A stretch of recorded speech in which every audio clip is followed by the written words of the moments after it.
Hello everyone, আসসালামু আলাইকুম। এটা আমার ফার্স্ট ব্লগ। আমার কণ্ঠটা একটু অন্যরকম লাগতেছে কারণ আমার একটু ঠান্ডা লেগেছে, সো এটা ইগনোর করুন। আজকে আমরা ঘুরতে এসেছি গাজীপুরের মধ্যে ভাইরাল একটা রেস্টুরেন্টে, নাম হলো গার্ডেনিয়ার। চলুন আপনাদেরকে ভিতরে ঘুরে দেখাই।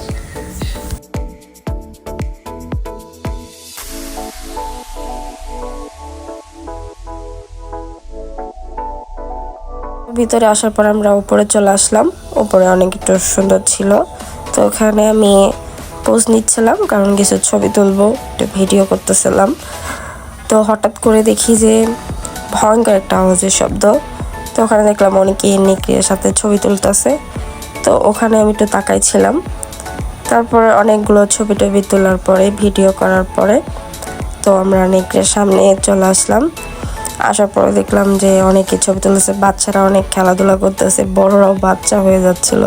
তো আমি এটা তাকায় দেখতেছিলাম। তো দেখার পরে এখানে ভিডিও করার পরে ছবি টবি তোলার পরে সো আমরা সাইডে চলে আসলাম। সাইডে এসে দেখলাম যে এখানে অনেক সুন্দর সাজানো ছিল, হয়তো বা কারো বিয়ে ছিল। তো এখানে আমি একটু ভিডিও নিতেছিলাম, ছবিও নিয়েছি অনেক। তো সাইডে দেখলাম অনেক সুন্দর ছিল, এখানে একটু সবাই ছবি টবি তুলতেছিল, অনেকে শাড়ি পরে আসছিলো। তো ভালোই লাগতেছে, ভিতরটা অনেক সুন্দর। তারপর আমরা অনেকক্ষণ ঘোরাঘুরি করলাম। তো আপনারা সবাই আসতে পারেন ঘুরতে গার্ডেনিয়াতে। তো ভিডিওটি কেমন হয়েছে অবশ্যই জানাবেন কমেন্টসে। ধন্যবাদ সবাইকে।